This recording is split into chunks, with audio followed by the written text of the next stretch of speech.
nome do Pai, do Filho e do Espírito Santo. Amém. Ave Maria, cheia de graça, o Senhor é convosco. Bendita sois vós entre as mulheres, e bendito é o fruto do vosso ventre, Jesus. Santa Maria, Mãe de Deus, Pai nosso, agora e na hora de nossa morte. Amém. Maria, auxílio dos cristãos. Em nome do Pai, do Filho e do Espírito Santo. Amém. Boa noite a todos, salve Maria. Bem, hoje eu não vou analisar propriamente, mas é uma aula sobre a análise de um livro que é muito interessante. Não sei se todos aqui conhecem, não sei se já leram. É O Nome da Rosa.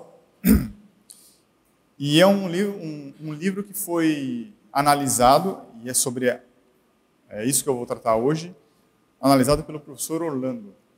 Na ocasião, eu tive o privilégio de ter essa aula com ele, e desde então eu sempre tive esse desejo de montar uma aula também, pensando nos meus ou amigos de faculdade, ou colegas de trabalho, enfim.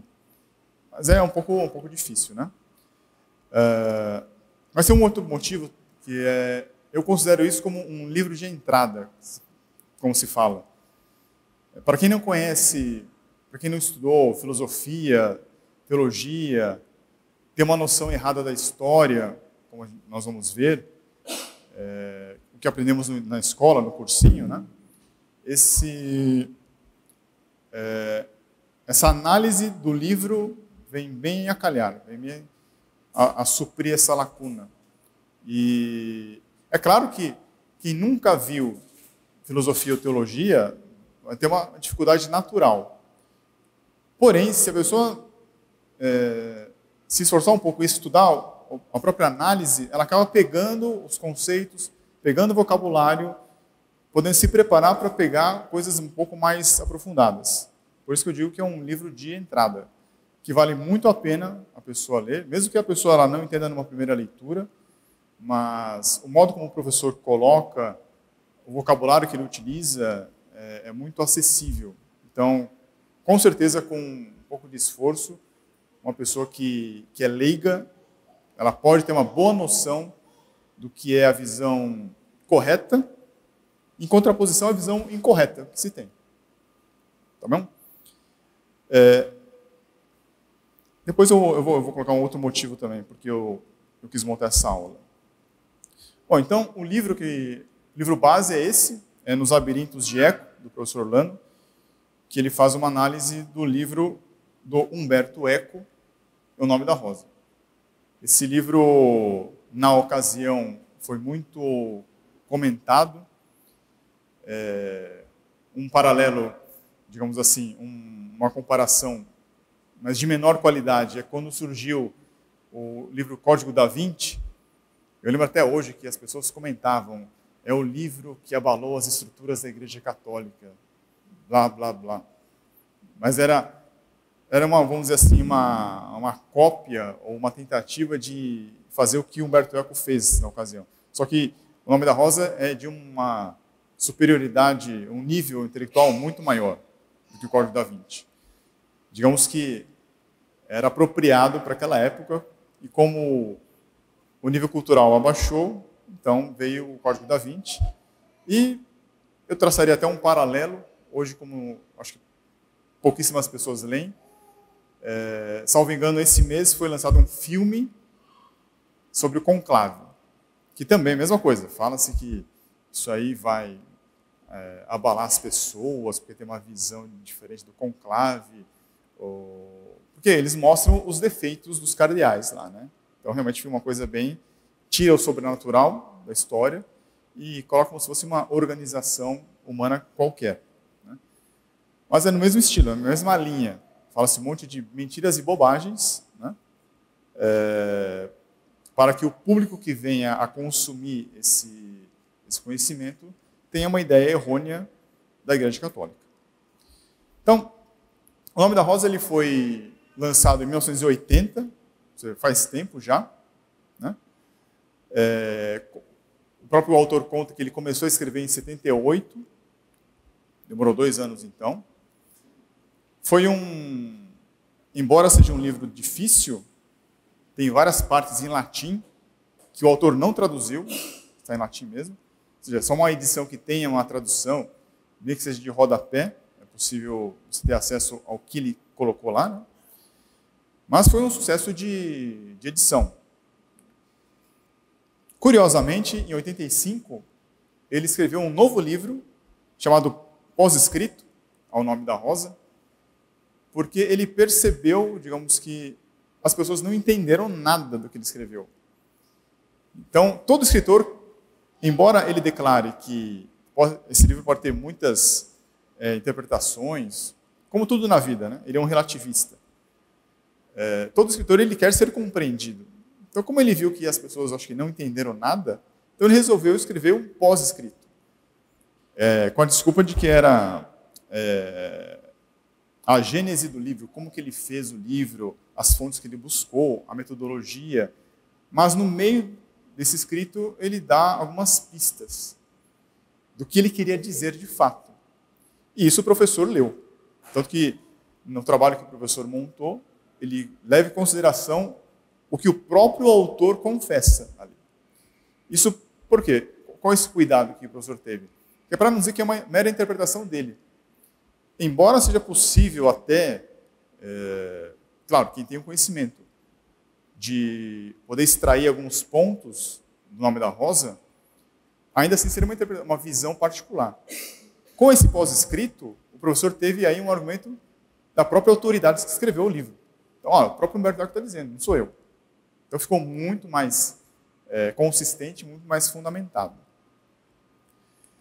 Depois, em 87, com o sucesso de edição desse livro, fizeram um filme. Aí estourou, aí explodiu, né? Porque aí pessoas que não leem ou que têm dificuldade de ler, teve acesso ao filme, e aí então foi um sucesso estrondoso. Na época, eu conheci o livro por meio do filme, como que é natural, né? Depois, então, em 88, eu acredito que, por conta das demandas que as pessoas perguntavam, o senhor viu o livro, o senhor viu o filme? O professor começou a dar uma série de palestras em faculdades, na casa dele, na época da Montfort, comentando sobre o livro. No caso, embasado também com o pós-escrito. Curiosamente, em 89, Humberto Eco ele fez uma entrevista na revista Veja, e lá ele contou outras coisas também, digamos assim, esclarecendo mais ainda os pontos do livro. Tinha outras coisas também, né? Mas nessa entrevista o professor também utiliza elementos para fundamentar, para comprovar, confirmar a interpretação que ele deu, a visão que ele tinha. Em 94 foi sistematizado num escrito do professor, chamado Cadernos de Estudo, na época da Montfort. Em 2004, esses cadernos de estudos, eles editaram um livro. E a Fausto Carmelli, em 2020, fez uma nova edição, né, revisada, sobre esse estudo também. E agora, em 2025, finalmente estou dando uma aula sobre isso aqui. Então, você vê, são praticamente 45 anos desse tema aí. E que não deixa de ser muito atual. Porque, embora seja uma história, nós vamos ver, medieval, ela tem muitos pontos que remetem para o século XX, em particular. Mas, embora seja um comentário do livro, é bom de saber o mínimo do enredo, né? Eu tenho que trazer uma coisa do enredo para vocês. Então, a história se passa no mosteiro beneditino, lá do século XIV, 1327. Ou seja, Idade Média. Ou seja, é um tema batido, embora já haja uma grande, posso dizer assim, uma escola revisionista que muda os conceitos, a visão que tem da Idade Média, ainda hoje se fala muita besteira sobre a Idade Média. Na década de 80 não era diferente. Então a história se passa nesse mosteiro beneditino. Aí, esse mosteiro é real. Foi ali que, não sei se foi ali que foram feitas as filmagens ou o Humberto Eco se baseou nesse mosteiro para fazer a trama dele. E o que acontece nesse mosteiro? Aí são dois fatos. Um, foi o local escolhido para que houvesse um debate entre os teólogos do Papa, do Vaticano, e os teólogos dos franciscanos. Havia uma controvérsia ali, que nós vamos comentar daqui a pouco, e ali foi escolhido o local para que houvesse essas tratativas aí, esse debate teológico. Embora esse talvez fosse o assunto principal, ou seja, o assunto macro, né, que tem maior importância, começa ali, antes da chegada das delegações para esse debate, começa a acontecer uma série de assassinatos. E uma série mesmo, uma espécie de serial killer, com certas características próprias. E aí que entra os personagens. No caso, esses dois, o noviço Arço e o Frei Guilherme, eles é que, no caso o Frei Guilherme, que o Arço é um noviço, ele fica incumbido de preparar, fazer a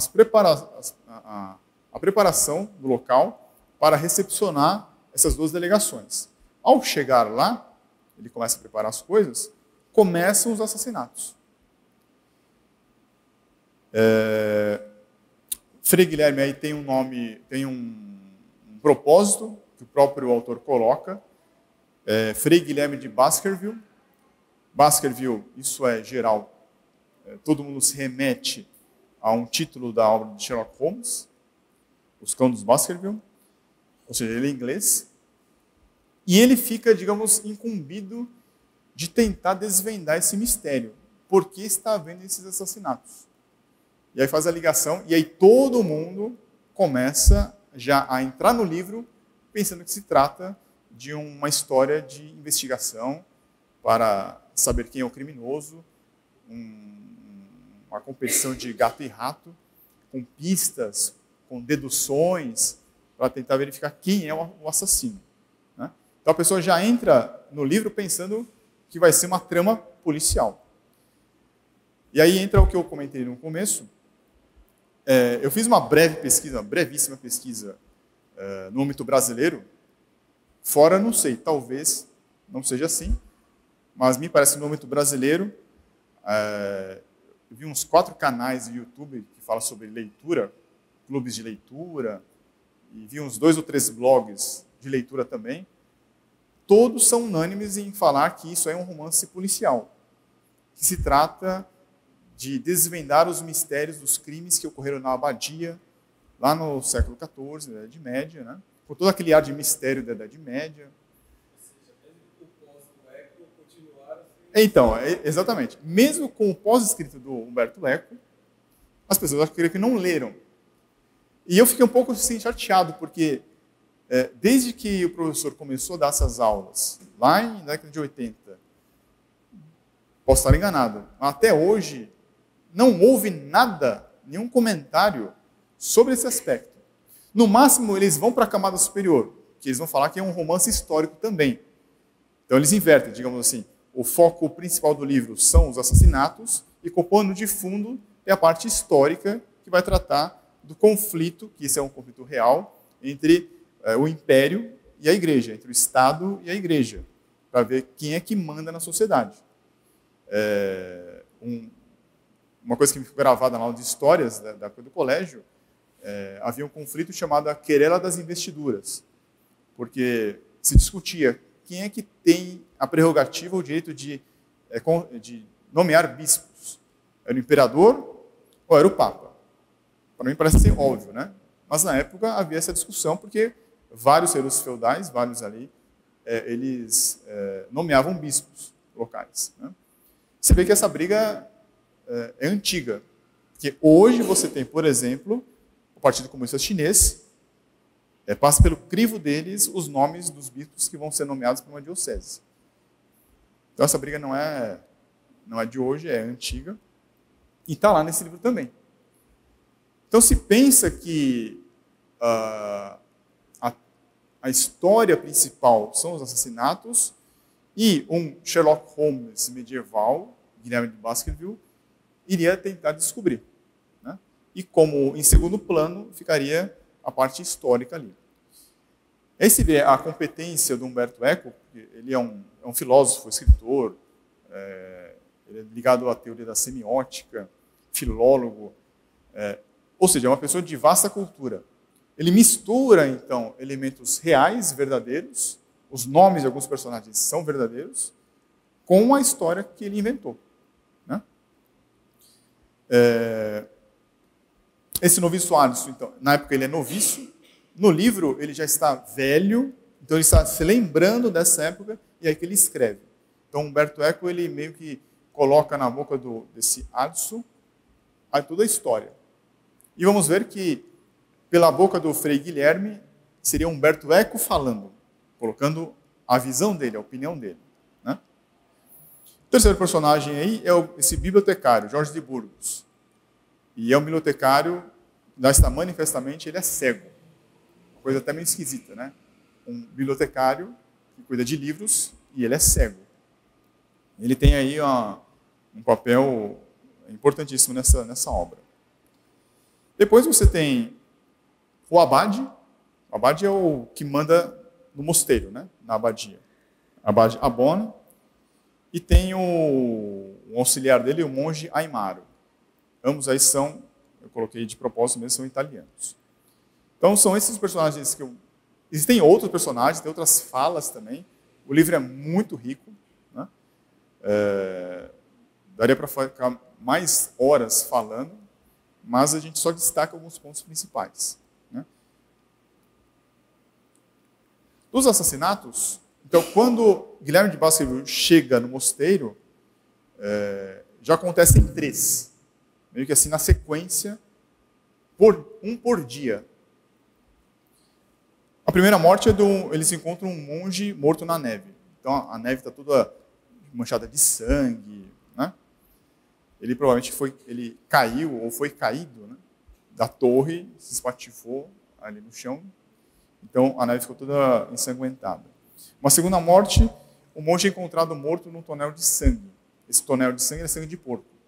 Eles faziam para fazer a sangria do porco.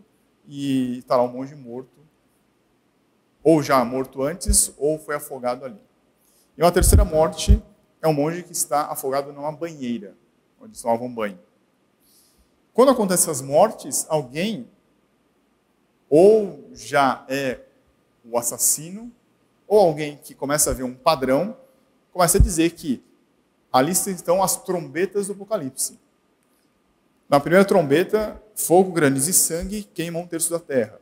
Na segunda, uma montanha em chamas é atirada ao mar. A terceira, uma estrela envenena 1/3 das fontes de água. Então, ao ver essas cenas do crime, um monge começa a, meio que de maneira histérica, a dizer que estamos perto do fim dos tempos. Isso são sinais de que o mundo vai acabar. Por quê? Porque isso está tudo na Bíblia, no Apocalipse. Só por esse fato, já vê que o autor, Humberto Eco, ele quer, de fato, ridicularizar a Idade Média como sendo uma era em que as pessoas ficavam com superstições, que elas viam qualquer sinal besta como uma coisa de caráter religioso. Hoje não, né? Hoje isso não acontece. Né? Mas na Idade Média isso aí seria comum.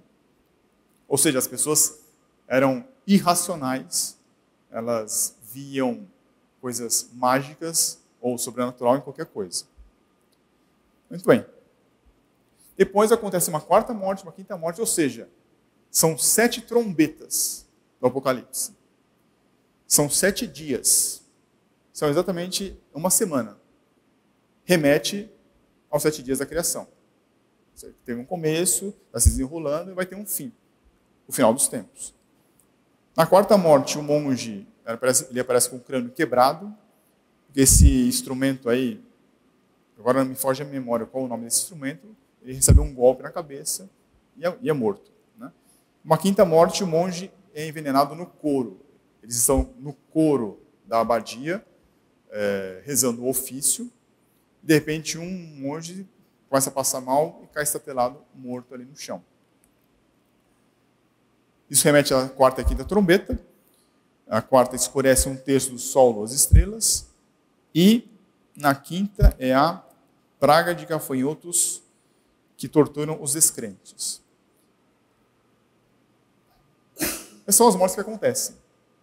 E eles tem toda a trama de que ele vai buscar pistas para tentar encontrar, ele vai buscar o caminho que o assassino fez. Ele começa a ouvir os monges, então ele começa a especular, podia ser tal fulano, podia ser tal fulano, enfim. Fica aí.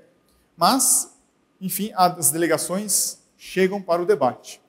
E aí entra uma outra parte da história, que é o debate entre o Papa e os franciscanos. Não é propriamente o Papa que está lá, é a delegação do Papa, que no caso é apoiado pela Inquisição, a Inquisição vai junto, e os franciscanos. Isso é fato.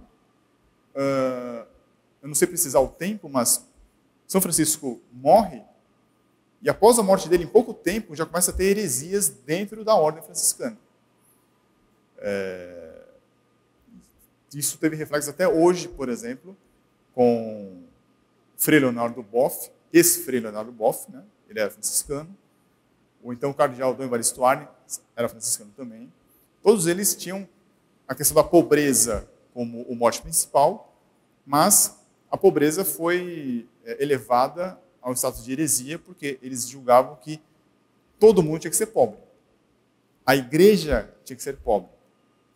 E aí, se não me engano, o mote da discussão é se Jesus Cristo carregava uma bolsa de dinheiro ou não. Então eles fazem esse questionamento. Né? Faço aqui um parêntese só, já que está nesse tema. É uma falsa ideia que as pessoas têm. São Francisco é um dos santos mais conhecidos e mais queridos das pessoas. Né? Exatamente pela sua pobreza, pela sua humildade, pelo seu desapego dos bens terrenos. Então as pessoas pensam que esse é um modelo que todos deveríamos ter, inclusive a igreja. Né?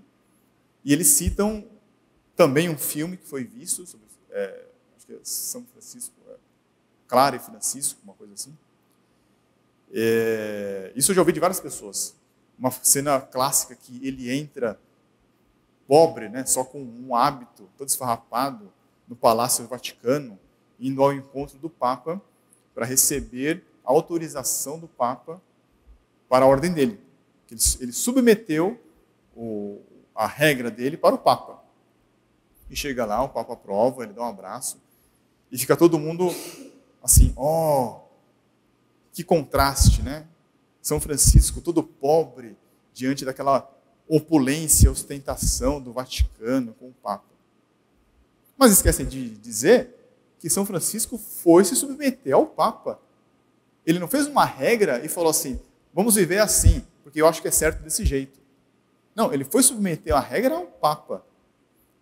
E sabe-se que a primeira regra, a primeira versão, o Papa falou, não, isso aí está muito rigoroso. Reformula essa regra aí. Então vai pela segunda vez submeter ao Papa. E o Papa aprova. E ele não fala nada sobre pobreza do Vaticano, nem do clero. Simplesmente é a opção dele. Eu quero viver desse jeito, e tem um monte de pessoas que querem viver comigo desse jeito. A igreja, o Papa autoriza. Ok. Ele não está contestando nada da riqueza da igreja. Fecha parênteses, né? Então você tem aqui esse debate que começa a acontecer. Aqui já é uma fala de alguns dos debatedores. A questão não é se Cristo era pobre. É se deve ser pobre a igreja. Se deve manter ou abandonar o direito de legislar sobre as coisas terrenas. Por isso o imperador se prende tanto aos discursos dos menoritas sobre a pobreza. Menoritas é uma seita, é uma facção ali dos franciscanos, que é exatamente isso, pregava a pobreza. E tinham outros também, Fraticellis, Doltinianos, os Irmãos do Livre Espírito, Beguinos, tem vários lá. Ou seja, então, as pretensões do imperador em querer mandar no seu território encontravam obstáculo na igreja. Porque a igreja sempre foi a chata da história. De falar assim, olha, aqui não pode, tem um limite. Olha, o seu poder veio do alto, você não pode abusar. Então sempre a igreja impôs os limites. E aqui eles estão discutindo se a igreja realmente tem esse poder, tem esse direito ou não. Eu citei o caso, o direito de nomear um bispo. O imperador achava que ele tinha pleno direito, porque ali é a terra dele. Né? Então você vê que isso aqui é uma discussão que vem até hoje. Eu citei o exemplo da China comunista. Lá eles acham que a religião é um assunto de Estado. Aí você vê a importância que a religião tem. A religião não é só de foro privado. A religião é de foro público. E sempre quando o Estado ele quer dominar, quer mandar, quer manipular a pessoa humana, se a igreja fala a verdade, não pode, aí tem conflito. Sempre foi assim na história. Né? Não é à toa que Lutero se apoiou aos senhores feudais da época, não é à toa que, no século XX, teve a Guerra dos Cristeiros no México, é um conflito entre o governo mexicano e a igreja, tem hoje na China comunista, tem hoje, na verdade, em qualquer país, não precisa ser comunista. Se a igreja começa a falar a verdade em coisas práticas, contra o controle da natalidade, contra o aborto, contra a eutanásia, trabalhar apenas 6 dias da semana, isso aí começa a dar problema. Você vê que, embora seja um debate teológico, tem uma implicação prática direta. Quem é que tem o poder? Se a igreja tem um poder sobre o império ou não? Sobre as coisas da terra ou não? Embora ela seja cuidadora das coisas espirituais, mas o homem é feito de corpo e alma. Então tem um campo de atuação também. Né? Então não é uma coisa teórica simplesmente, uma coisa abstrata. Tem uma implicação prática, real. E eles sabiam disso. Tanto que a discussão ela é séria, ela aconteceu de fato, né? Que vai determinar os rumos de como que a sociedade vai ser montada.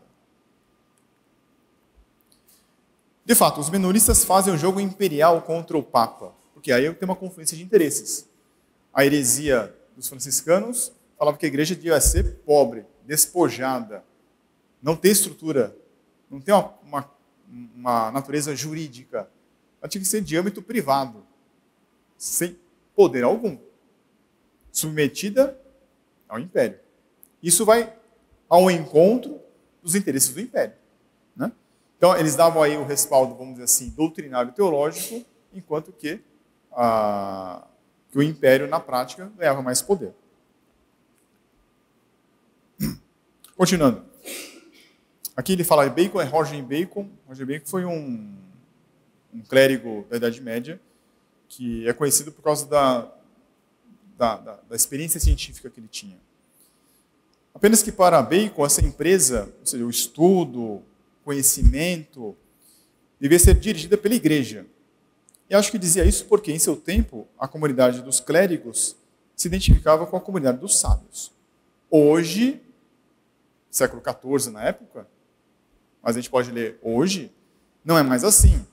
Surgem sábios fora dos mosteiros e das catedrais, até das universidades. Lembrando que naquela época, usando o linguajar pejorativo deles, né, o domínio da educação, do ensino, do conhecimento, era da igreja. As universidades foram criadas pela igreja.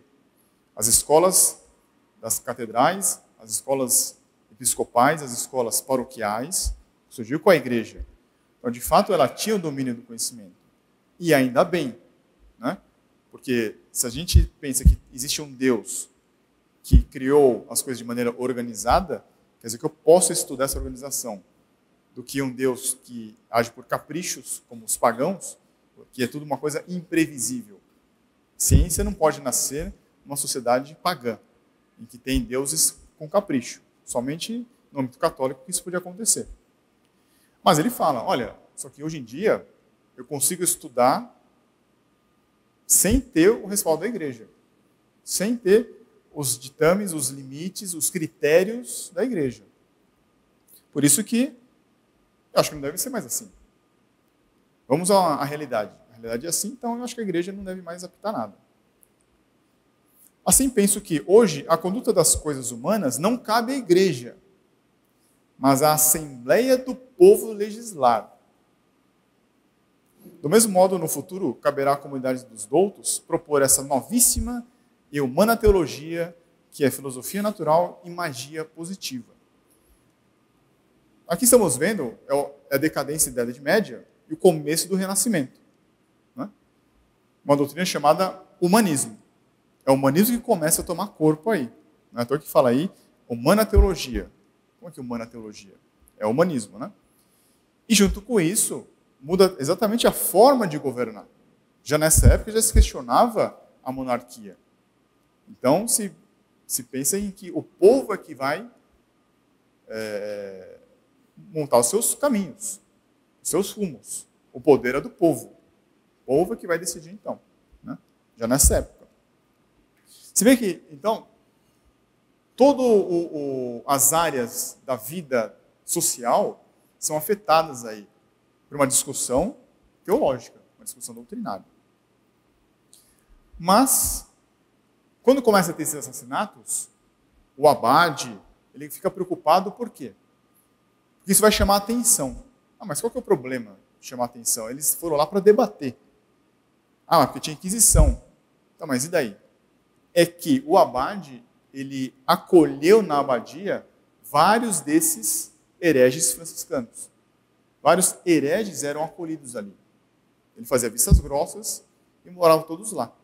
Então, quando ele soube que a delegação papal e os delegados do império escolheram aquele local para fazer um debate, ele sabia que, da parte do Papa, vinha a Inquisição, ele ficou um pouco receoso.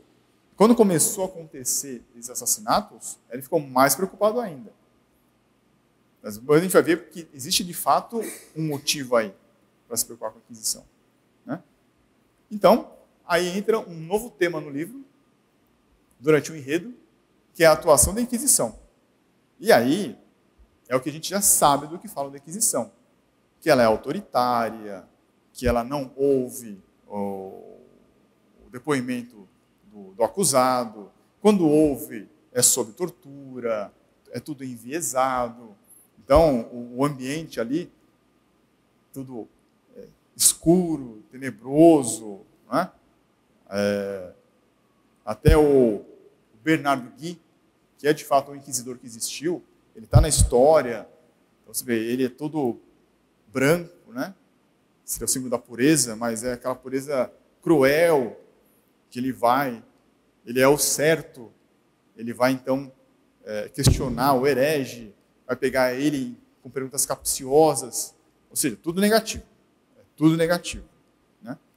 Então, toda aquela propaganda da Inquisição está embutida aqui.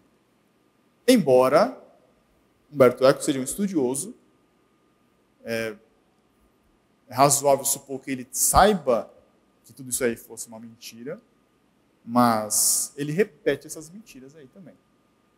Então a trama desvia um pouco aí para a caça aos hereges. Mas você vê que é uma história mentirosa. Porque aí eles descobrem um dos suspeitos tinha um gato preto. Então já falam que ele fazia feitiçaria. Ah, então isso tem a ver com os assassinatos. E aí um fala que tem a ver com as trombetas. Aí começa a fazer esse bolo todo de que realmente tem magia negra envolvida ali. Isso é matéria da Inquisição. Então eles vão condenar aqueles réus confessos ou do assassinato e da heresia. Então, nós sabemos que magia negra não era matéria da Inquisição. Certo? A magia só vai ser matéria de ser crime só nos países protestantes. Em particular, na França protestante, lá tem, inclusive tem um livro daquela editora Perspectiva, que fala sobre os magistrados da França e os autos, os julgamentos que faziam nos casos de bruxaria. Em ambientes católicos isso não existia. E lá também se fala sobre a vida no mosteiro. Ora, o mosteiro, como nós sabemos da aula de história, havia os monges copistas. Eles que preservaram toda a cultura, a escrita, o conhecimento que veio da antiguidade. Com a invasão dos bárbaros, eles se reúnem nos mosteiros, né, e tem essa preocupação de passar para frente esse conhecimento. É o contrário, né, eles não querem destruir, não, eles querem cultivar. Claro, filtrando, corrigindo os erros dos pagãos. como São Tomás fez. Então tá lá, você tem os monges que têm o ofício ali de estudar e de compilar os livros. Eles também rezam, tem o coro aí, é o episódio que o monge ele passa mal e morre no coro. Mas todo mosteiro, se não for um mosteiro isolado, é um feudo, tem ao redor dele a parcela da igreja que é os leigos, que é o povo. E aí entra outro viés do Humberto Eco, que ele é declaradamente, ou se não, pelas características dele, ele é marxista. E aí vem o povo que está em volta do mosteiro. E como que ele mostra o povo em volta do mosteiro? Mostra o povo, não sei se dá para ver com a imagem, que é também o Fosca, mas eles vão pegar os restos de comida, os restos que foram usados no mosteiro, que eles jogam, e eles vão como se fossem animais pegar. Hoje não tem isso, né? Hoje não tem isso. Nos lixões isso não acontece, né? Mas querendo dizer o quê? E, de novo, é a igreja, com a sua opulência, com o seu poder, com o seu domínio sobre o saber, sobre a economia, ela oprime o povo, deixando o povo na ignorância, na pobreza, para ser dominado. Né? E, em particular, e aí entra um fato bem particular mesmo, que todo mundo comenta, o noviço Arso, ele havia reparado numa moça. Então ele fala, coitada, né? Olha, uma moça tão jovem, nessas condições. Então ele fica com dó dela. Depois ele ainda se encontra com ela e vê, puxa, ela fica mendigando comida aqui e tal, né?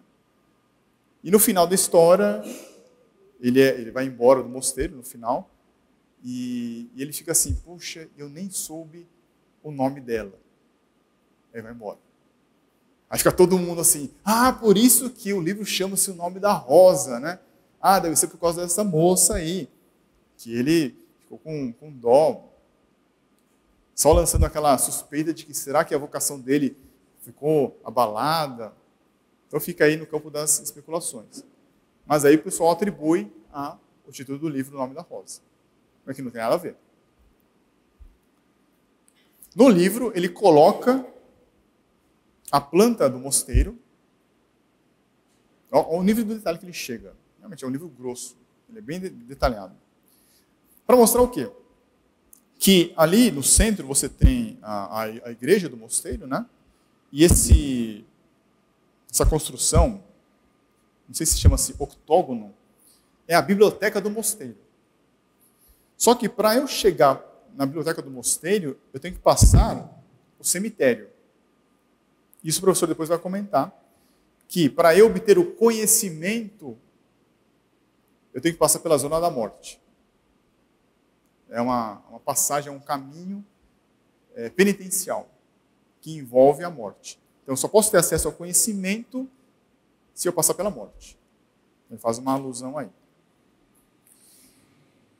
Na biblioteca, ele é montado desse jeito, tem lá exatamente essa planta também, em que cada compartimento é inicial de um país. Então se alude que nessa biblioteca abrigava o conhecimento do mundo então conhecido. Então era organizado. Ali era uma região tal, aqui é o país tal. Então toda a cultura, a agricultura, os costumes, o que se conhecia de botânica, estava agregado em cada compartimento desse. Né? Um verdadeiro labirinto. Daí o nome nos labirintos de Eco. Porque na biblioteca você tem vários livros, é um labirinto. Você só pode entrar na biblioteca se você sabe o que você quer. Se você entrar lá não sabendo o que você quer, você fica perdido, porque tem muitos títulos, muitas obras. Né? E chega no final, veja que eu fui contando as coisas, eu omiti alguns elementos, só para fechar com a análise do professor. O que acontece? Tudo girava em torno de um livro, chamado Segundo Livro de Poética de Aristóteles. Era um livro que tratava do riso. Ele conta que o riso é uma característica humana, que só ri quem compreende. Eu até costumo fazer piadas com meus alunos aqui no colégio, piadas de química. Só vai entender a piada quem souber química. Só vai rir da piada quem souber química. Quem não teve a matéria, vai ficar com aquela cara assim, não entendi. Né? Então, o riso é exatamente isso, é o produto de uma compreensão. Por isso que é próprio do ser humano. Então, havia ali um cuidado deles esconderem esse livro do riso. Nem sei se existe, hein? Mas é que riso aqui tem a ver com a razão humana. Então, havia uma parte que queria esconder isso aí. Daí, você entende, os assassinatos, porque alguns monges descobriram o livro, então ficavam sabendo que ele descobriu, aí então ele era assassinado. Ele era morto, para não ter acesso a isso. Era mais fácil ter queimado o livro, né? Mas, enfim, coisas de história. E aí, o Guilherme de Baskerville, ele consegue pegar essa meada aí, esse fio dessa meada aí.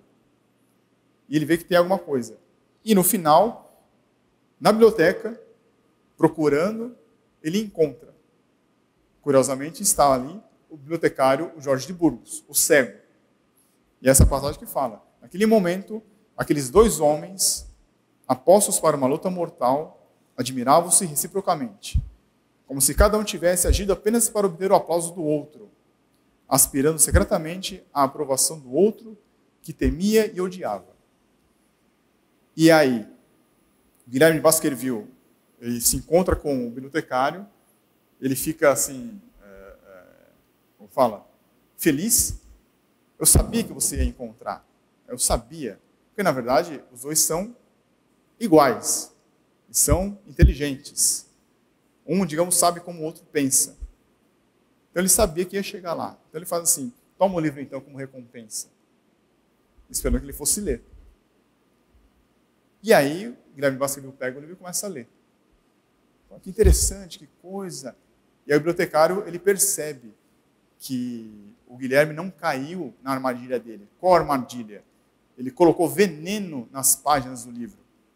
Então todo mundo que ia ler o livro, põe na língua para folhear o livro. Então ia pegando veneno. O Guilherme de Baskerville, ele usou uma luva. Então ele ia folheando com a luva. Ele não pegou o veneno. Percebendo isso, ele fica furioso, o bibliotecário. Aí começa uma briga entre eles. Então ele joga o candelabro de velas, começa a pegar fogo os livros ali do compartimento, aí começa a se alastrar. Se alastra. E aí a biblioteca começa a pegar fogo. Começa a ser destruída a biblioteca.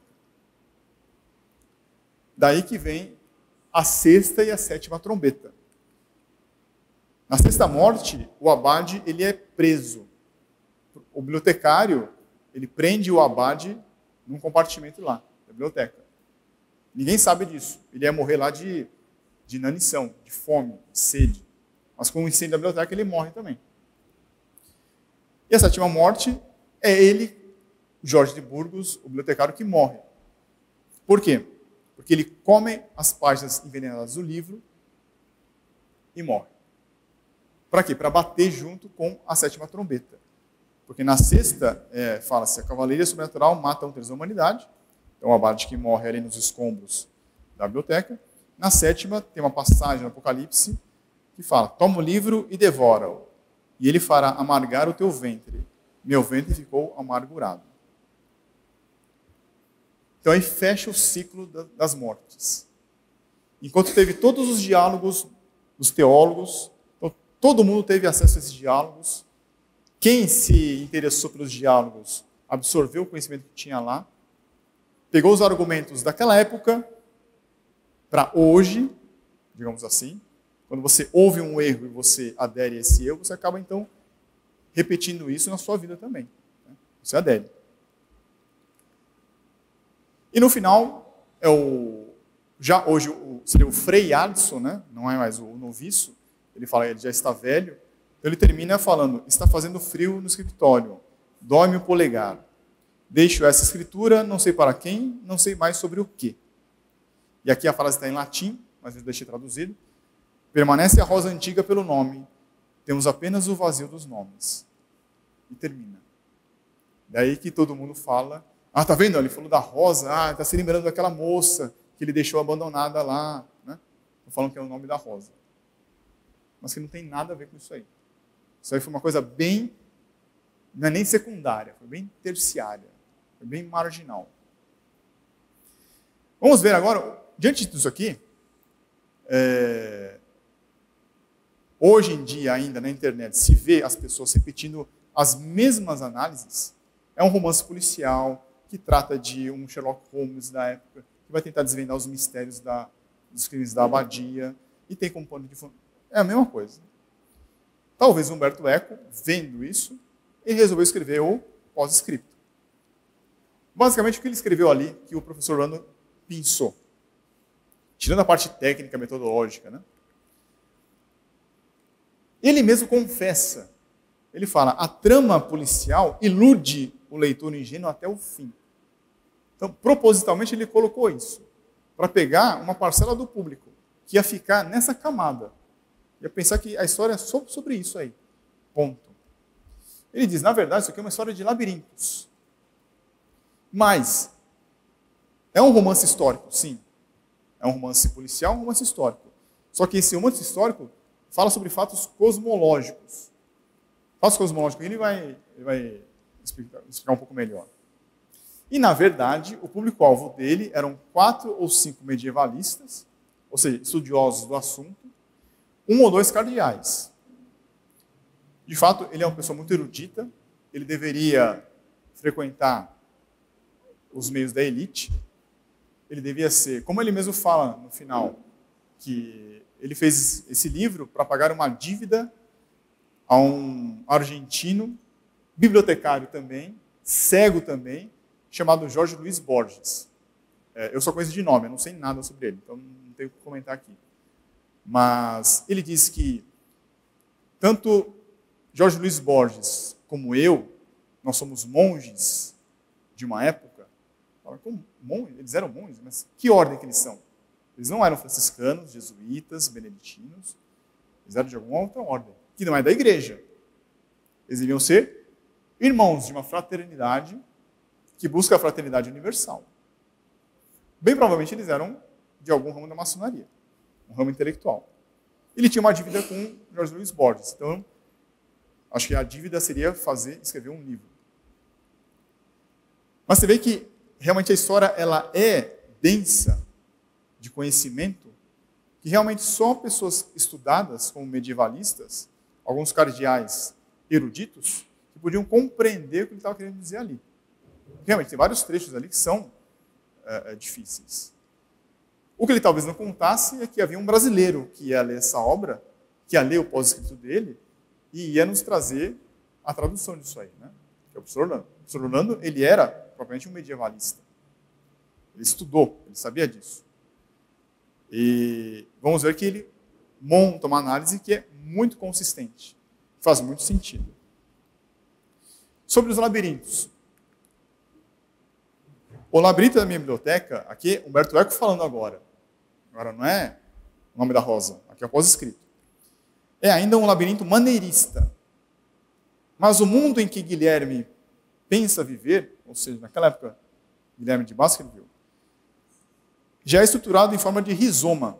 Ou melhor, é estruturável, mas nunca definitivamente estruturado. Então o professor nos traz as definições de labirintos. Temos 3 definições. Temos o labirinto grego. Esse é o labirinto clássico. Tem uma entrada e a diversão é você encontrar a saída. Não sei se vocês notaram, o livro da edição Fausto Carmelli tem um labirinto ali, né? O que eu tenho em casa já está rabiscado, porque as crianças pegaram e já começaram a tentar. É natural, o mistério nos atrai. Você quer resolver o negócio, né? Esse é o labirinto grego, o normal, digamos assim. Tem um começo e tem um fim. Como a história humana é assim. Tem um Gênesis e tem um Apocalipse. Teve o início, vai ter um fim. Vai ter um juízo final. Vai ter uma conclusão. Essa é a visão católica da história. Tem um começo e tem um fim, tem uma conclusão. É a salvação das almas ou a perdição das almas. Para a maior glória de Deus. O labirinto maneirista, diz ele, é um labirinto que não tem saída, pode ter uma saída. Mas aqui não. Ou seja, você não tem certeza se você vai entrar lá e você vai se dar mal.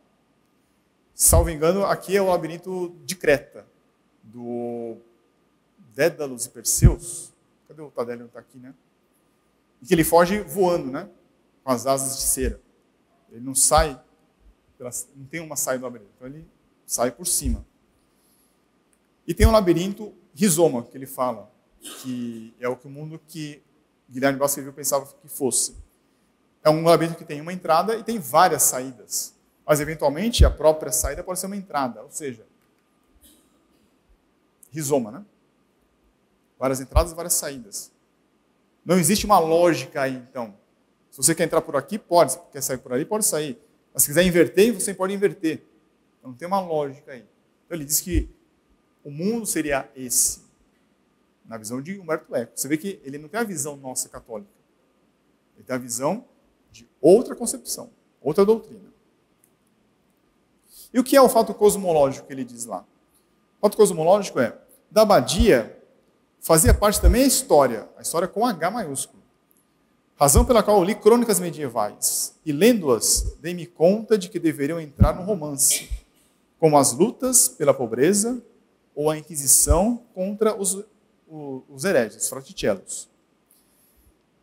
Então ali, o romance, como está montado, não fala só sobre o século XIV, sobre a Idade Média.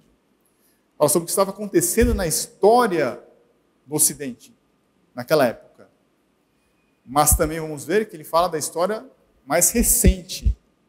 Ele remete para a história mais recente. E aí que está a grande sacada do professor Orlando, de trazer isso aqui para nós. Daí se entende por que o público-alvo dele eram 1 ou 2 cardeais da década de 80. Então ele queria transmitir alguma mensagem ali. Ele estava transmitindo alguma coisa.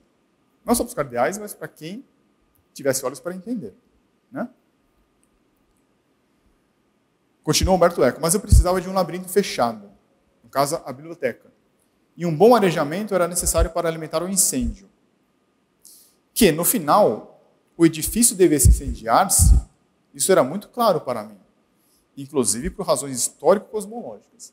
Então, o incêndio que teve na biblioteca não foi uma mera conclusão de um romance que ele escreveu. Tinha um motivo histórico. Embora incêndios aconteceram e acontecem, ali teve um motivo histórico. Então, há um propósito aí para ele mostrar por quê. Creio que o romance histórico deva não apenas identificar no passado as causas do que aconteceu depois, mas também desenhar o processo pelo qual essas causas foram lentamente produzindo seus efeitos. Então, ali, na história do Humberto Eco, ele mostra o processo histórico. Se a gente se lembrar, por isso que eu coloco que esse livro é um livro de entrada, que você vai compreender melhor vendo algumas outras aulas. Quando o professor fala sobre gnose, sobre as revoluções, Revolução Protestante, Revolução Francesa, Revolução Russa, ele fala, isso aqui é um processo histórico de destruição da ordem medieval. É exatamente isso que o Martin está falando. Ele está mostrando no romance aquilo que de fato aconteceu, um processo histórico de desconstrução, de destruição da ordem medieval, para chegar a uma nova ordem mundial. Se um personagem meu, comparando 2 ideias medievais, tira delas uma terceira ideia mais moderna, está fazendo aquilo exatamente que a cultura fez depois. Está falando do personagem. E, de fato, nos diálogos você vê. Já vimos lá uma ideia humanista, renascentista ali, sobre o povo legislar. Ele fala, na história acontece isso. E existe algo que me divertiu muito. Toda vez que algum leitor disse que um dos meus personagens afirmava coisas modernas demais, em todos esses casos eu tinha usado citações textuais do século XIV. Eu lembro que ele leu crônicas medievais, leu obras medievais. Já havia em germe citações que falam ideias modernas que a gente vê hoje implantadas. Então você vê que houve um processo ali de doutrinação daquelas ideias para que fosse colocada em prática para redundar o mundo que a gente tem hoje. que é a substituição de uma ordem por outra. Então, ele diz assim, os leitores apontam isso para mim, mas eu não estou colocando minhas ideias de hoje aqui. Estou colocando ideias do século XIV. Já existiam lá. Agora vamos para a conversa que eles tiveram. O duelo entre, eu coloquei aqui, os iguais e diferentes. Por quê? Porque eles eram como se fossem gêmeos dialéticos. Os iguais contrários, como um espelho, um oposto do outro, mas um tão erudito quanto o outro. Entenderam a mesma coisa, só que querendo objetivos iguais, só que por caminhos diferentes. Então, naquela conversa que eles tiveram, naquele debate que eles tiveram, lá na biblioteca no final, Guilherme fitava fascinado, adiantou-se gritando, o que está fazendo? Jorge sorriu, ele era contra o riso, descobrindo as gengivas exangues, enquanto uma baba amarelada escorria-lhe dos lábios pálidos, sobre o pelame branco e ralo do queixo, porque ele estava mastigando as páginas do livro envenenado. E ele diz lá, és tu que esperavas o toque da 7ª trombeta, não é verdade? Escuta agora o que diz a voz, sela o que disseram os 7 trovões, e não escrevas, pega-o e devora-o, e ele amargará o teu ventre, mas para a tua boca será doce como mel. Vês, Guilherme, agora selo o que não devia ser dito no túmulo que eu me torno. Riu logo ele, Jorge, pela primeira vez escutei-o rir. Riu com a garganta, sem que os lábios esboçassem alegria, e quase parecia estar chorando. Não esperavas, Guilherme, essa conclusão, não é?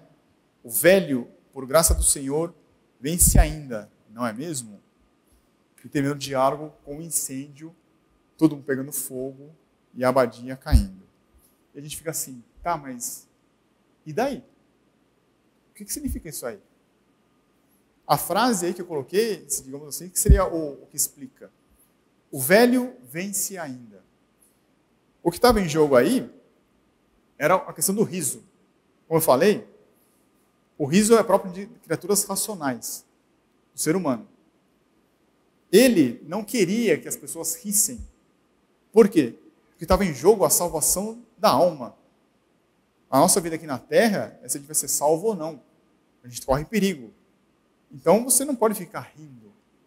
Ele coloca, para o povo rir das coisas, não vai deixá-lo com medo. O povo tem que ter medo. E a igreja tem que botar medo nas pessoas, para que elas possam ser salvas. No fundo, ele está pregando aqui que as pessoas não têm que usar a razão para entender a religião. Como nós falamos, devemos estudar o catecismo, devemos meditar. Para ele, não. Para ele, a razão deve ficar de fora para as coisas do céu. Deve ser só o quê? Uma coisa mística. Para Guilherme de Baskerville, não. Ele já é, Guilherme de Baskerville, o inglês. Citou Roger Bacon, que era um cientista. Para ele, a razão tem um grande valor. Mesmo que esse tal valor venha a questionar a própria fé. É essa a linha dele. Então, em cima dessas duas linhas, que nós já sabemos agora, né? Para quem não sabe, aí tem outras aulas tem no canal. É a linha irracionalista versus a linha racionalista. O cego, Jorge de Burgh, bibliotecário, representa essa ala irracional. Não é à toa que ele é cego. A visão é o nosso sentido mais ligado à razão, à inteligência. Ele era cego. Então ele entendia as coisas de outra maneira, de uma maneira mágica. Guilherme Baskerville não, ele é o racionalista, ele que vai investigar as pistas, ele vê a pegada, ele vê uma gota de sangue, então faz todo um raciocínio lógico para chegar a uma conclusão. Ele é ala racionalista. Por isso que havia essa briga, porque a abadia, ela queria o quê? Conservar o conhecimento de maneira proibitiva, para que as pessoas não tivessem acesso. É a acusação que fazem contra a igreja. Ela deter o conhecimento para manter o povo na ignorância. E havia uma ala que queria ter acesso a esse livro proibido, o livro do riso. E ela ia ter acesso ao quê? À razão, para compreender as coisas. Aparentemente, quem venceu essa briga foi o cego. Porque é como se fosse aquela criança, né? Eu não quero brincar de bola, então ninguém vai brincar. Aí fura a bola. É o que ele fez. Eu não quero que ninguém leia isso aqui.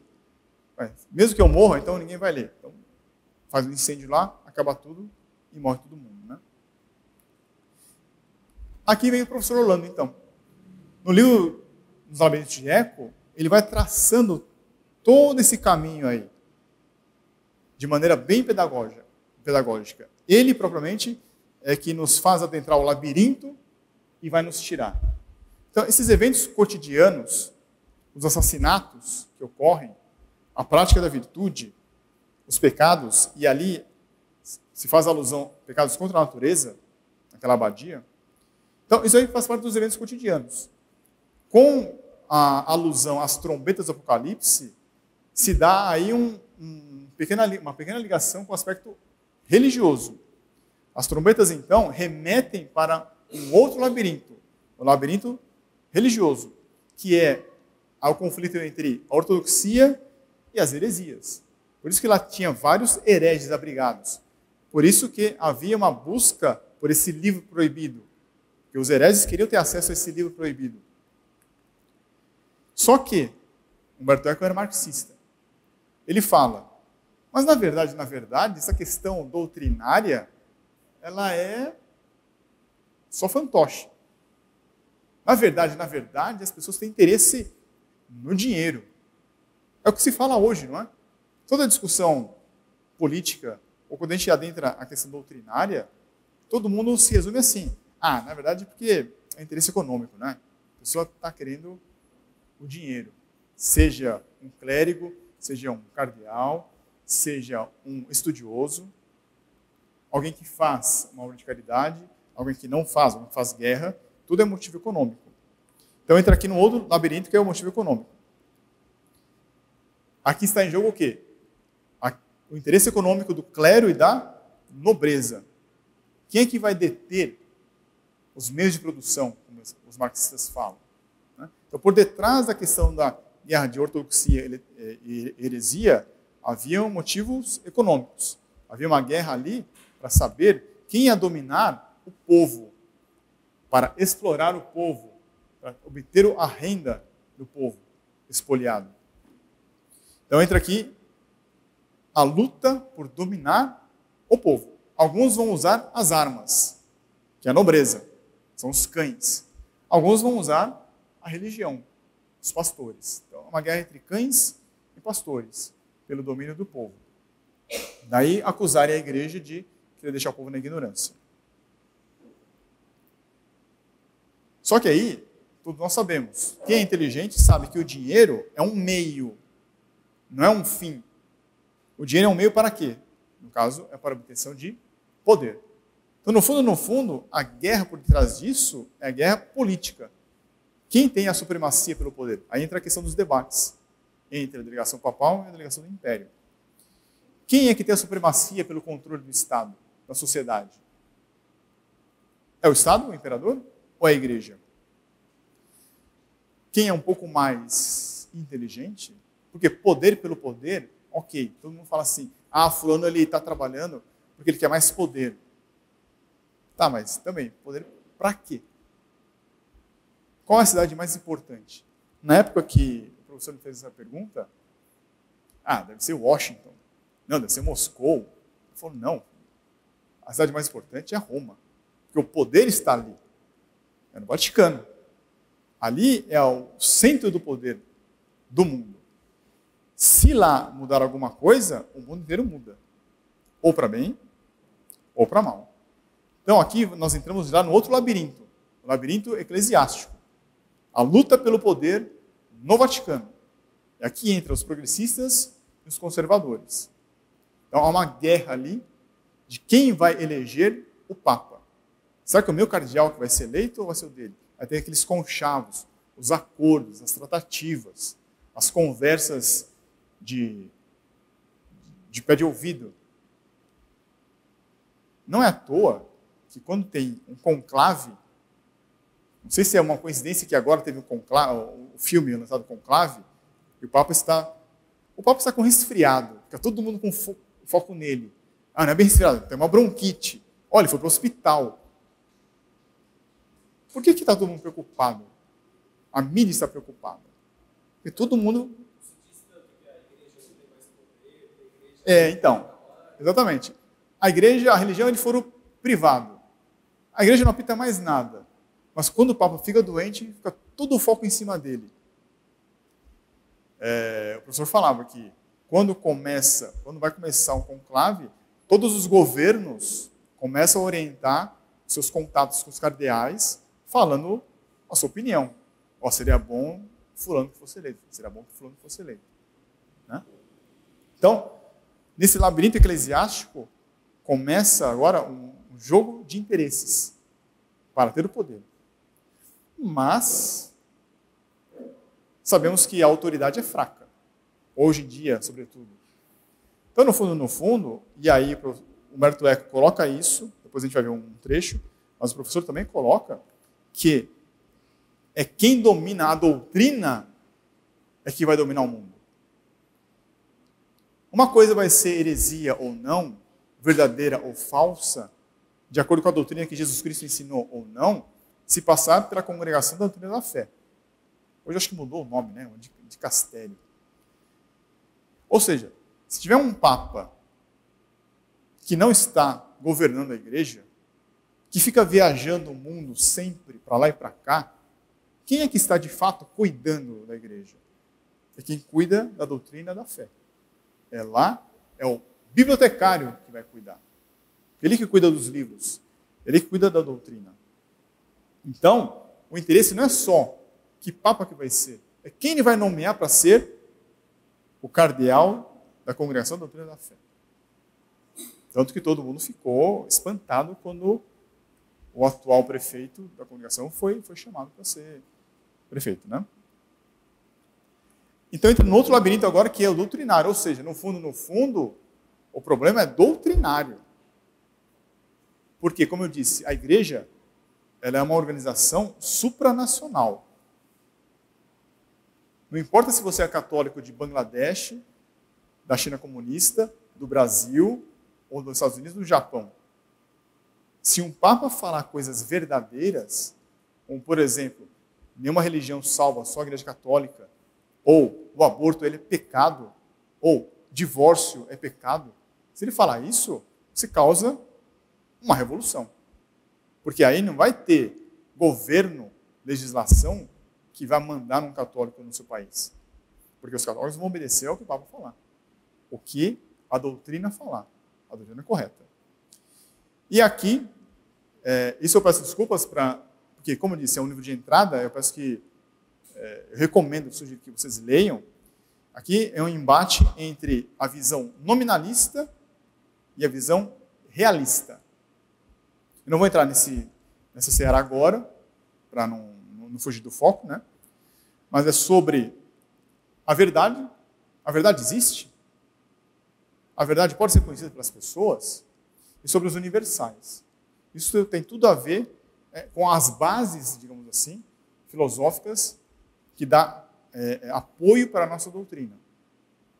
Isso aqui vai ter diferenças brutais de como a sociedade vai ser montada. Depois as pessoas podem ler. No livro do professor, ele dá um resumo bem simples, bem simplificado.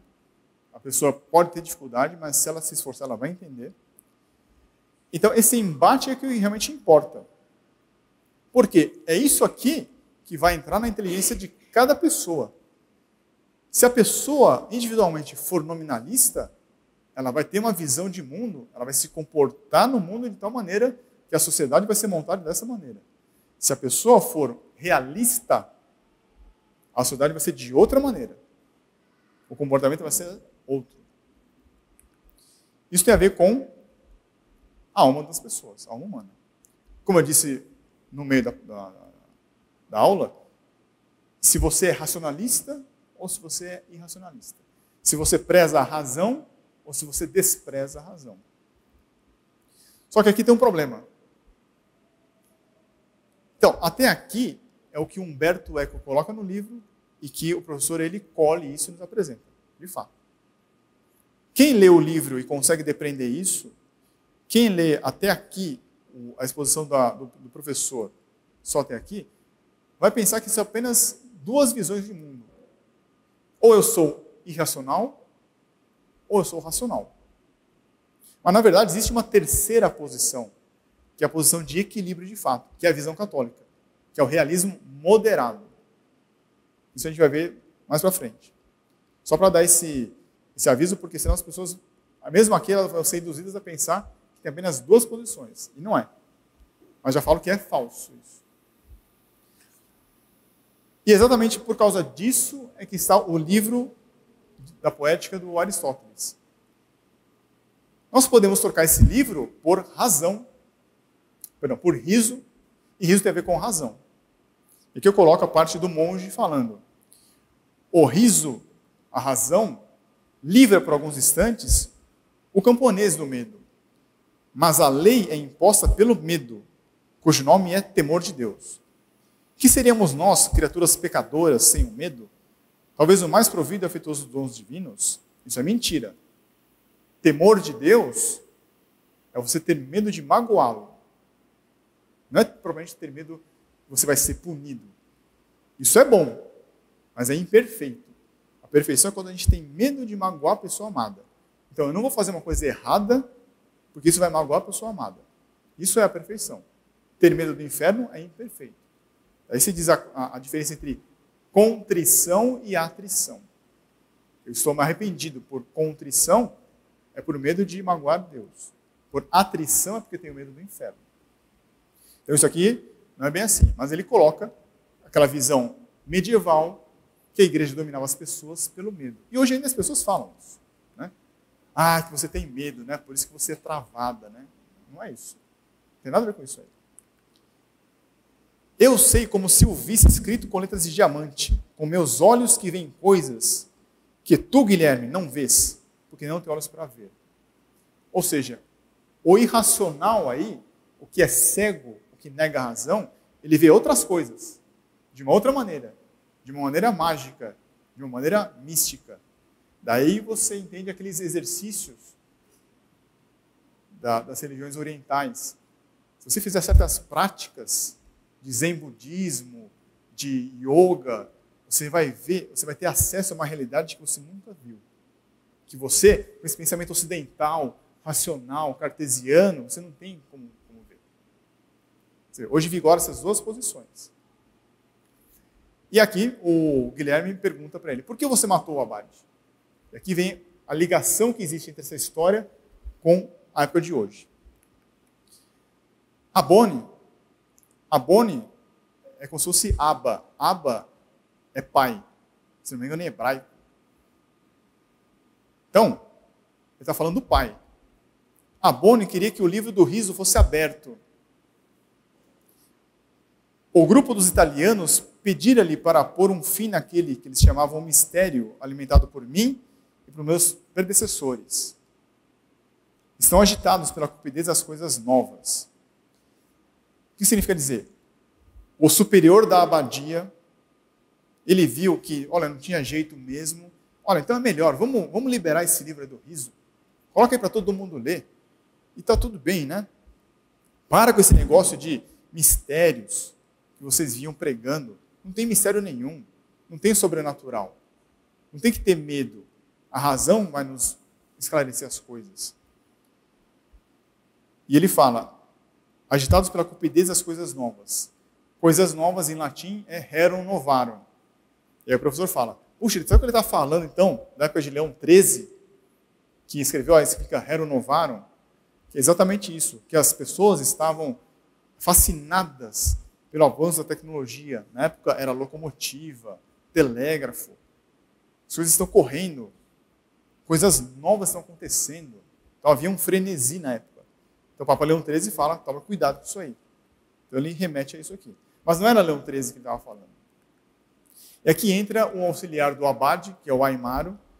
Ele fala: a abadia fora, no passado, um centro de santos e de sábios. Quando abades eram abades, bibliotecários eram bibliotecários. A culpa é do abade, porque pôs a biblioteca em mãos de estrangeiros. O que estão fazendo os italianos hoje, que não tem mais sequer um papa? Então, na época dele, não tinha um papa italiano. O abade, o superior do mosteiro, queria abrir as portas. Queria que a abadia recebesse coisas novas do que estava acontecendo lá fora. E o que estava acontecendo lá fora? As cidades passaram a ter as decisões, graças ao controle do comércio, enquanto a abadia continuava atrasada, colhendo milho e criando galinhas.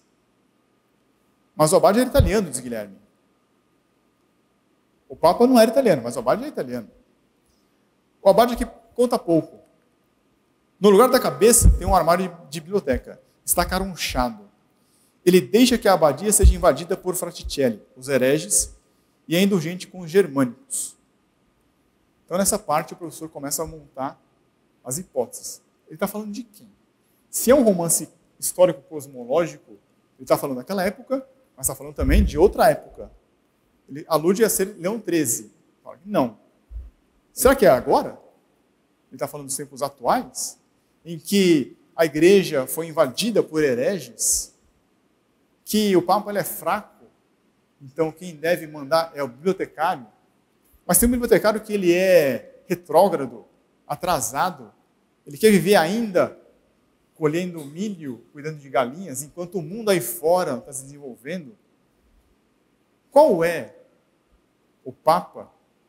Qual época da igreja em que se respondeu a essa demanda de querer se atualizar, se adornar para os tempos modernos? Face aquele frenesi das coisas novas que Leão XIII avisou para tomar cuidado. Então o professor fala, será que Abone, que é o pai do mosteiro, que é o papa do mosteiro, se é um romance cosmológico histórico, a abadia, o mosteiro, seria a igreja. Quem é o superior da igreja? Será que ele estava falando de Pio XII? Porque Pio XII era italiano. E, curiosamente, o confessor dele era alemão. Os conselheiros e amigos dele eram alemães. Havia uma secretária. Imagina isso, hein?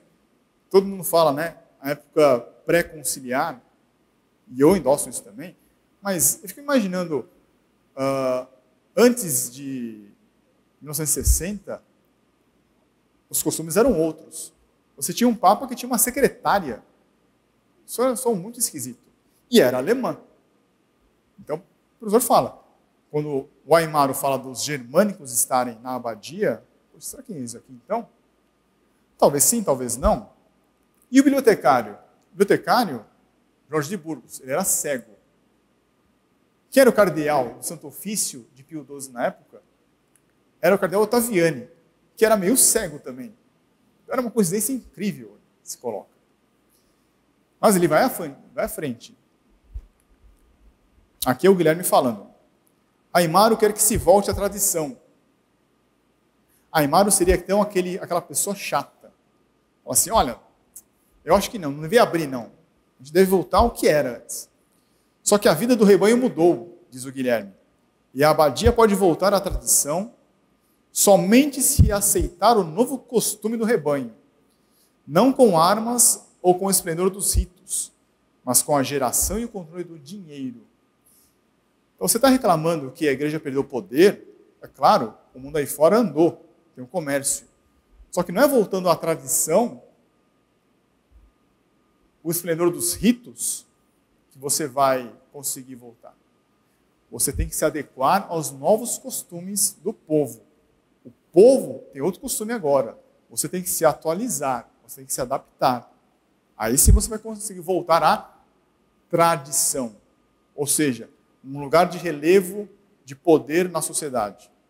É isso o que o Guilherme está falando. Nós sabemos que não foi assim.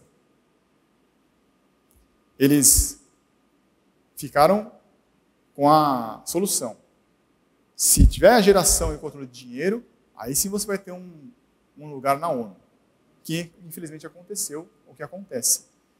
Quem se lembra disso, teve os escândalos do Banco Ambrosiano, na época de João Paulo I, João Paulo II, teve assassinatos de pessoas ligadas a esse escândalo financeiro. A igreja tem dinheiro que recebeu de um acordo de Latrão, lá com Mussolini, uma soma muito considerável, e ela começou a investir na bolsa, começou a investir em vários lugares, em até atividades contra a moral católica. Mas aí garantiu o dinheiro para fazer viagens, para pagar os ritos, blá, blá, blá, blá, blá. Então, ou seja, ela se adaptou. E aqui o Alisson falando, porque a casa de Deus aparece bela e bem definida como a Jerusalém Celeste, por causa da pedra que lhe dá pompa. Mas as pedras e as abóbodas são erguidas sobre uma frágil arquitetura de madeira.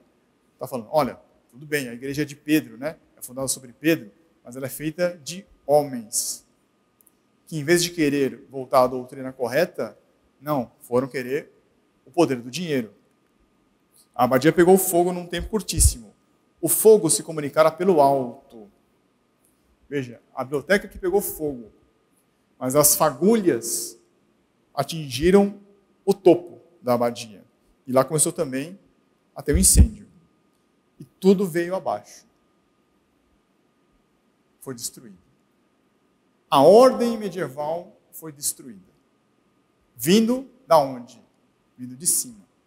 A fonte doutrinária, a biblioteca, contaminou a cúpula da abadia, a cúpula da igreja. É o que alguns falam, a revolução de Capetiara. Quando um papa resolveu abrir as portas da igreja para que os ventos da modernidade entrassem e refrescassem a igreja. Ela se modernizou. E aí aquela ordem foi destruída. Entre aspas, né? Nós sabemos que não foi destruída, né? Pode estar eclipsada, mas não foi destruída. Então, aí o professor fala assim, será que não é? Porque é década de 80.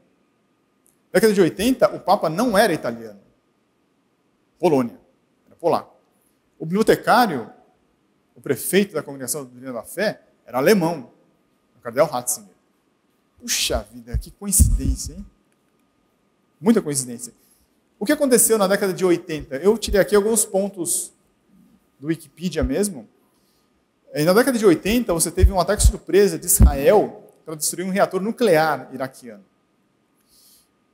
Os Estados Unidos, eles decidiram mandar mísseis nucleares para a Europa Ocidental.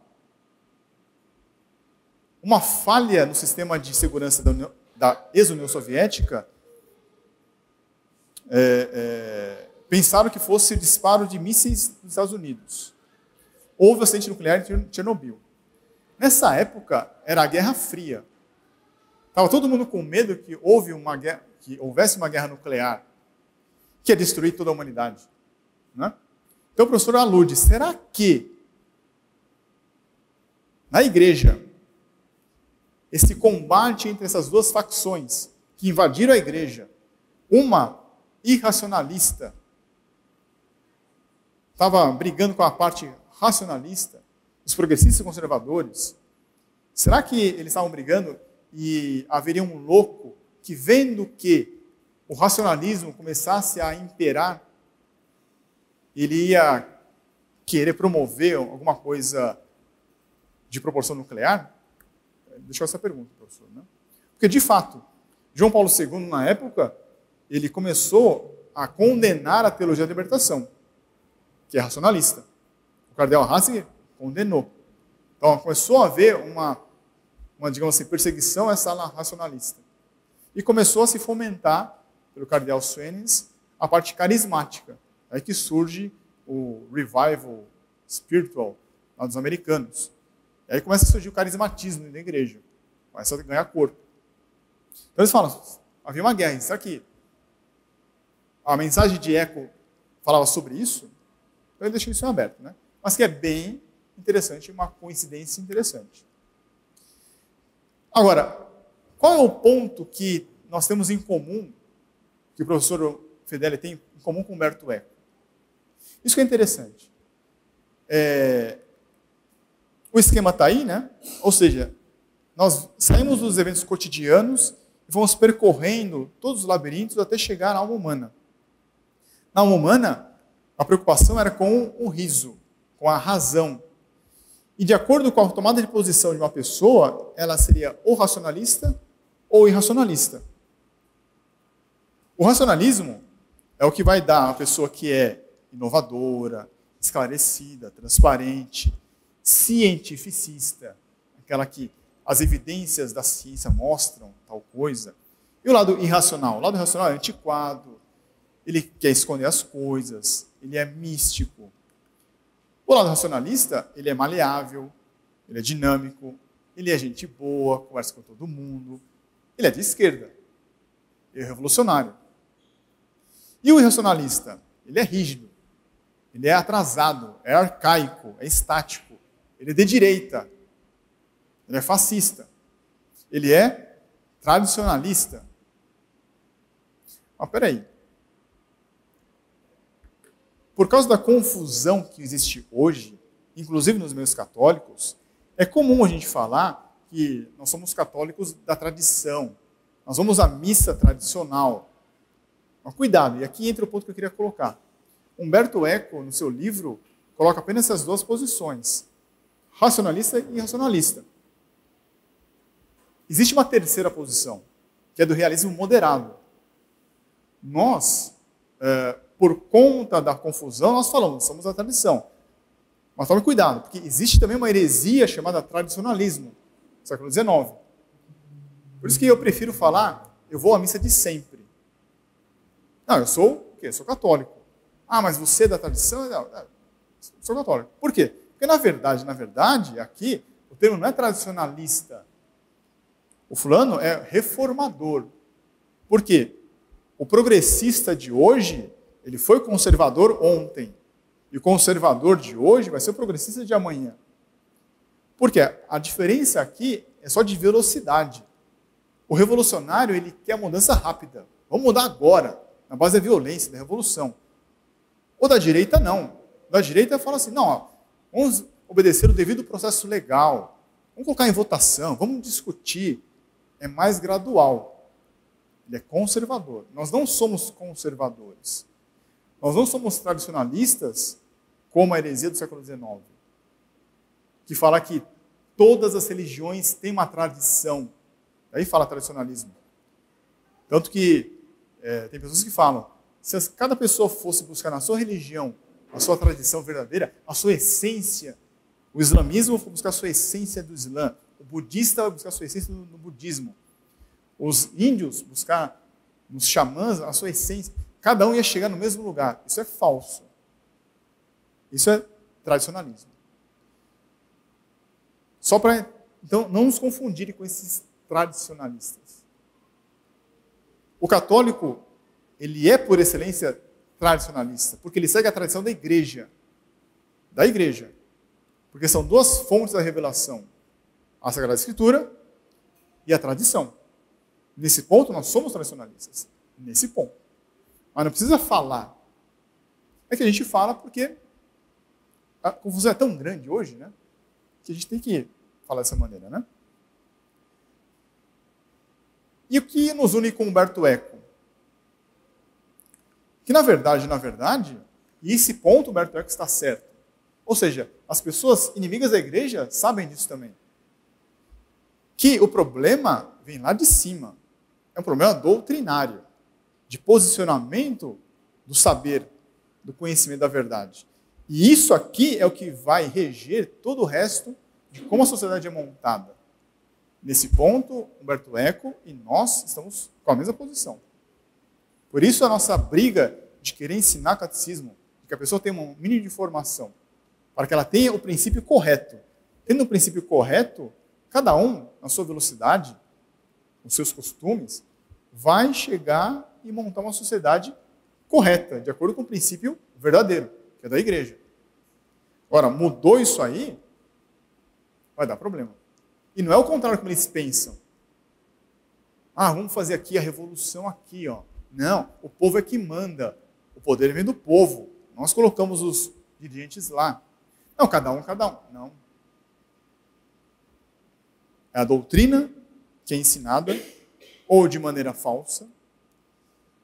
Deus queira proclamada de maneira verdadeira por um Papa. Isso sim é que vai moldar a sociedade, porque isso que vai moldar as almas humanas, as pessoas. Então, no livro do Humberto Eco, está posto ali, é o segundo livro que ia determinar todo esse resto. Na verdade, nós sabemos, é ou a doutrina verdadeira, que é católica, ou é a doutrina oposta a ela, que é a gnose. Dependendo de cada pessoa aderir a um ou a outro, é que vai dar problema. No fundo, existem apenas duas religiões. A católica e a gnóstica. E a gnóstica tem 1000 ramificações. Milhares de ramificações, né? Não é à toa que essa posição gnóstica, ela sempre tem um lado direito, um lado esquerdo. Tem uma ala irracional, mística, uma ala racional, científica. Sempre assim, aos pares. Sempre tem. Inclusive, adentrando na igreja. Você sempre vai ter progressistas e os conservadores. Quem é da teologia da libertação, comunistas e os carismáticos. Sempre vai ter. Daí, nós não nos colocarmos nesse meio.